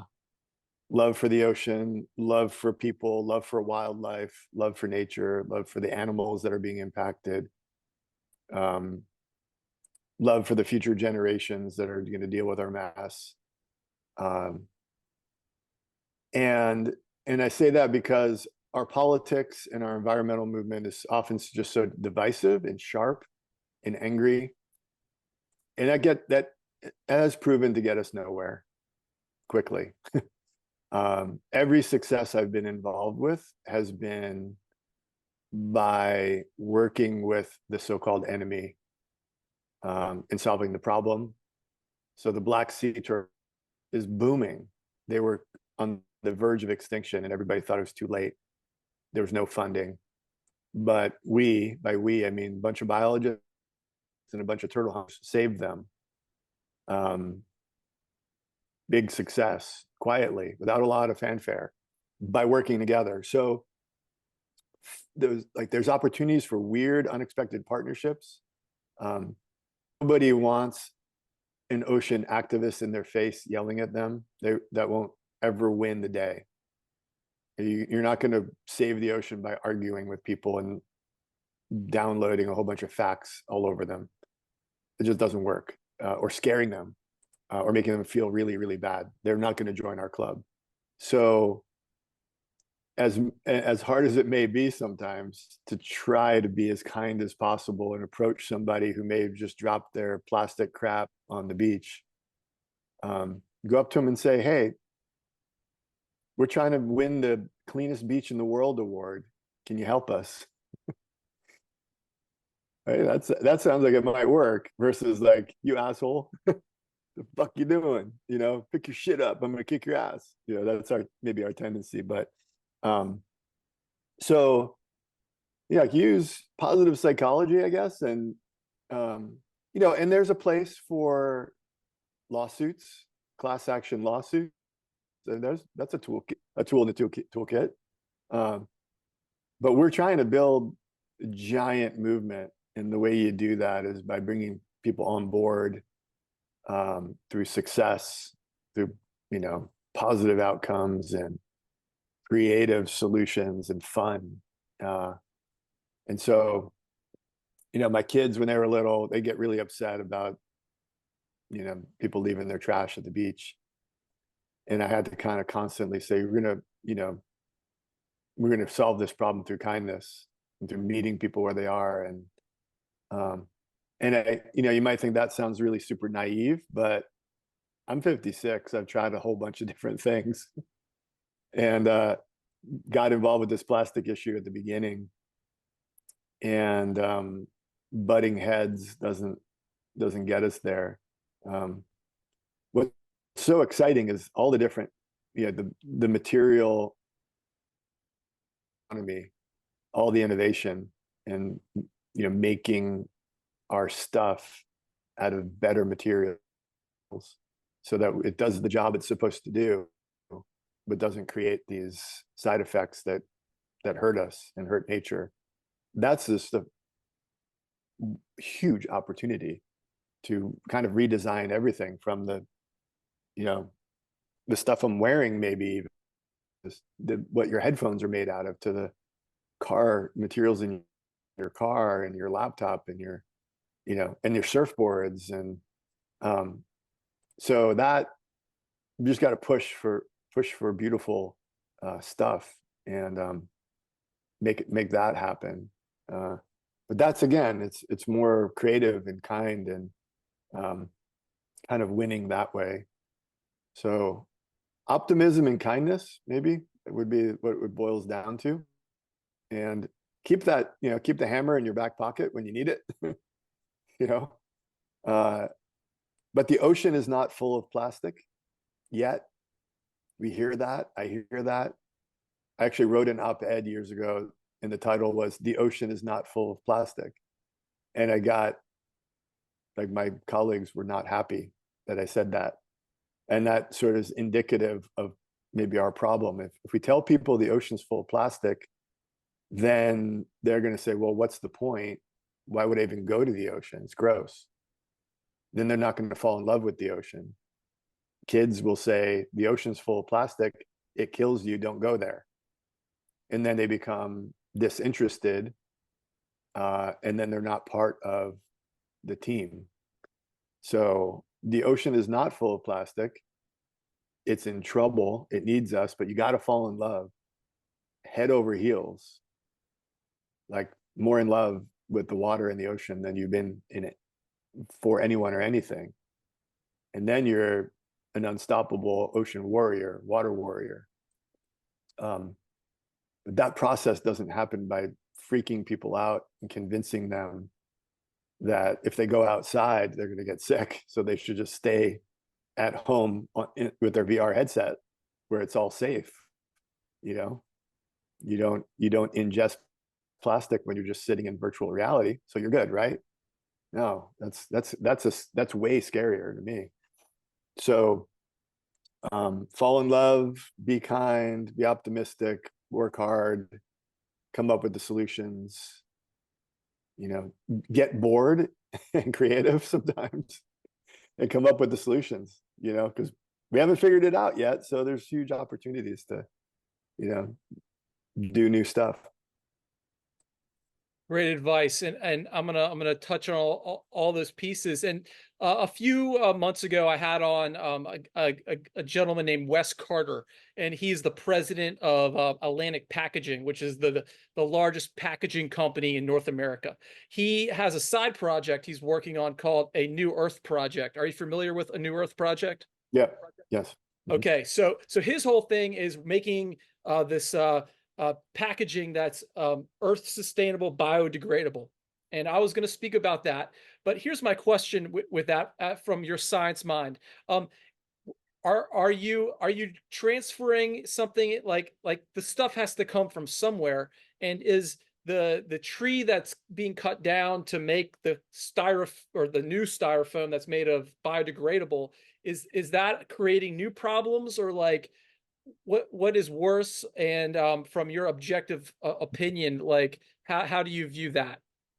Yeah, it's a massive playing field. So there, just go on Amazon and see all the different things that we have available to us from, and not even just the packaging, but just so many different things made of so many different materials. And the majority of the things and the majority of the materials have a big downside. So we need to kind of redesign everything. And fortunately, there's some pretty interesting ideas of where the raw material can come from that is not toxic, petroleum based stuff. And people are working with algae, and they're working with truly biodegradable ingredients and components. I think the idea of the circular economy, so when you build in responsibility for the producer for the end life of the product, or the lifetime of the product, then you start to rethink the different components. So, whether it's these little headset, if Apple is responsible for these when I'm done with them, I'm obsolete, they might design them differently than the disposal, when the way most things are designed is straight to landfill once their life cycle is complete. Very different if there is no landfill end game. So it varies from, say, the can that your drink is in, or the packaging that surrounds the device that comes in the mail, or the clothing that you're wearing.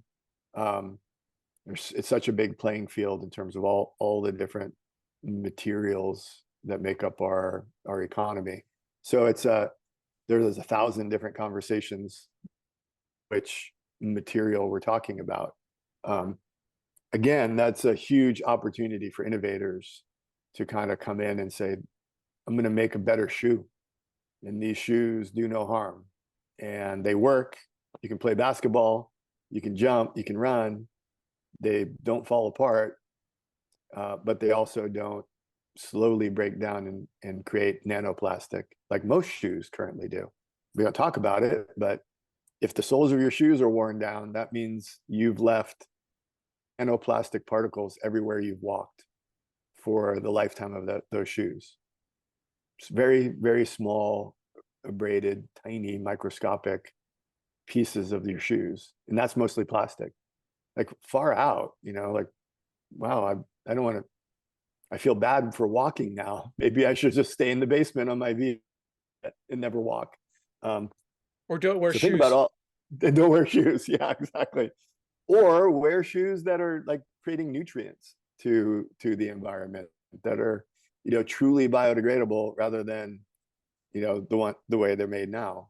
Kind of mind-blowing to think about that every step you're taking, you're polluting, you're putting nanoplastic in, on the pavement, which is washing into the waterways.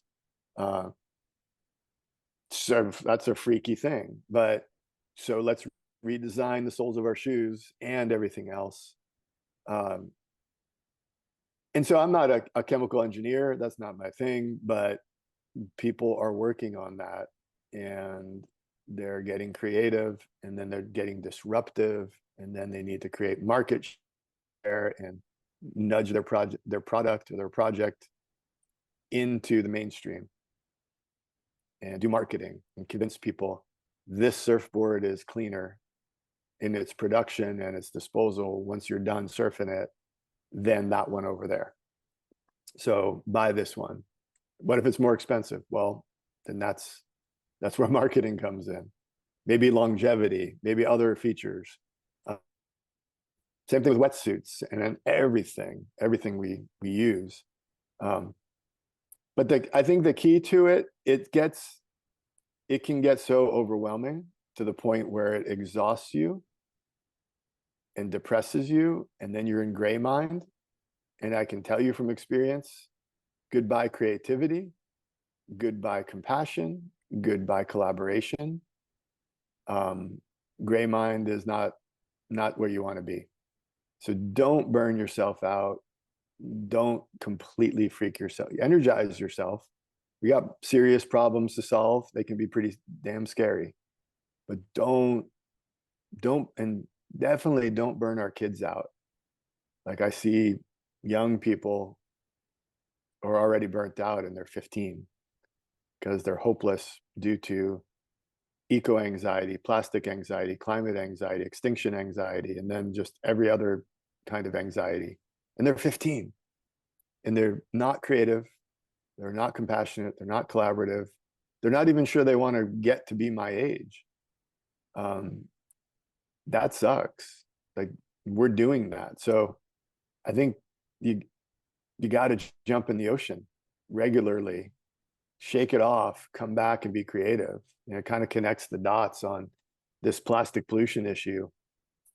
It's unhealthy people are not going to solve that problem. Depressed people are not going to creatively solve our big problems. Guarantee it. Wildly stressed out, anxious people, like frazzled, anxious people, they're not going to solve our problems and really solve them. No way. It's the cool, calm, collected, blue-minded, creative, compassionate, collaborative, unstoppable people who are going to solve the problems. That's who I put my money on. So be that, like understand your blue mind and then come at plastic pollution or overfishing or sustainable agriculture or racial injustice from this place of solid heart, grounded feet, connected to your water, healthy mind. That's the base. That's the base of sustainability. True sustainability is your emotional well-being. So there's another message for your students tonight. Crush that. And it starts again with the Bluescription, finding your own Bluescription and applying it, and then everything else will come. Dr. J, I cannot thank you enough for spending this over now 2 hours with us. I could literally just keep going with you, but I know you're very busy and have to go. I have one more question for you. What is the meaning of life according to Dr. Wallace J. Nichols? The meaning of life. You saved the easy one for last, right? The meaning of life. I would say getting in the water with the people you love. That as water beings on a water planet that, as far as we know, is unique in the universe. I think that pretty much sums it up. Being connected to the source of all life as often as you can with the people you care about is the meaning of my life for sure. Throw some music in there and some good art, like we talked about earlier, then you're rich forever. Yeah. So good, epic. And I have one follow-up PS question, if I could. Okay, so we evolved out of the ocean. We're somehow we're connected to dolphins. As the marine biologist, how did the dolphin leave the ocean and then get back into the ocean? And that's the missing link. I'm just constantly baffled by, like, what caused that group to go back to the ocean, and is that a known or is that a hypothesis?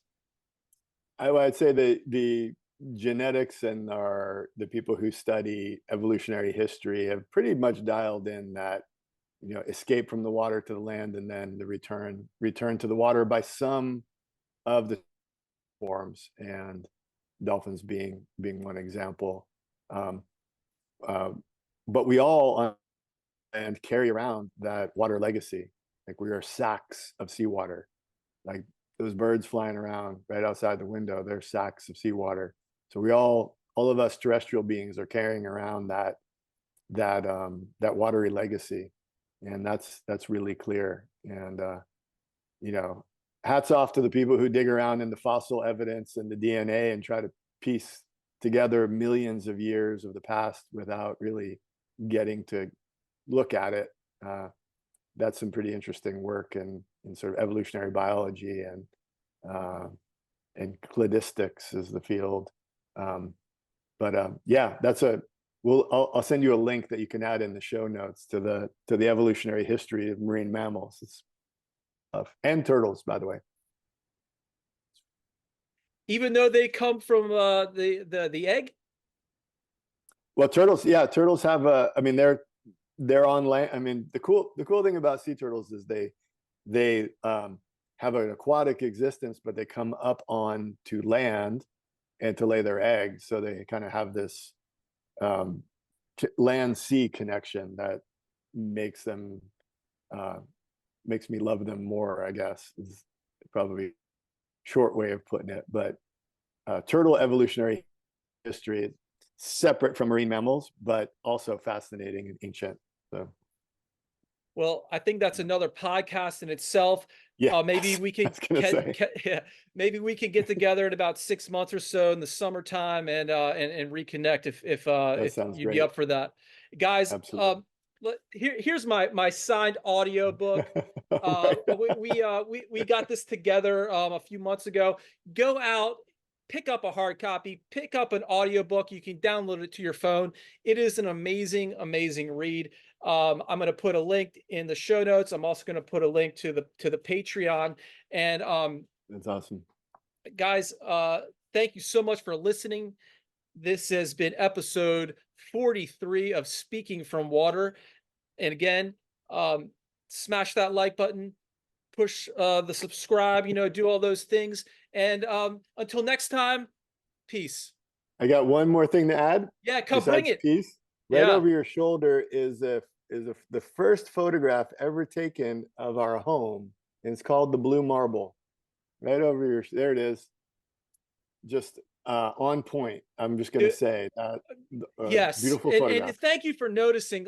My dad, he was a professional artist his whole life. His second act was a high school digital art teacher. He just retired, and they were giving out stuff from the school building, and that was from like the 1970s in the school building. And he's like, "Do you want this?" I was like, "Absolutely," because that is the first one. The Yep, like that's like right. look, it's and what I love so much about it is it's Afrocentric. Okay. Like Right. it's Africa and everything. We're so I got another one over here, if you see over there, and that's Yeah. North America centric. And we evolved out of Africa, and I love how it's Afrocentric. And when the Hubble space shuttle, as I believe it was first taken, isn't that right? It looked It was back. Apollo. It was Apollo mission. There we But go. yep. Yep, there we go. It looked back, and if in this blackness, there we were, blue. So Yep, that's right. And that photograph is the most reproduced photograph of all time for one reason, which is we love our home. So there it is, right over your shoulder, right above the door, where it ought to be. Yep. and it will stay there. Thank you again so much for joining us, Doctor. No, my honor, my pleasure. Always good to talk to you. Keep going. You're inspiring, and keep painting and photographing and producing and getting in the water. Big up. Thank you all so much. Peace.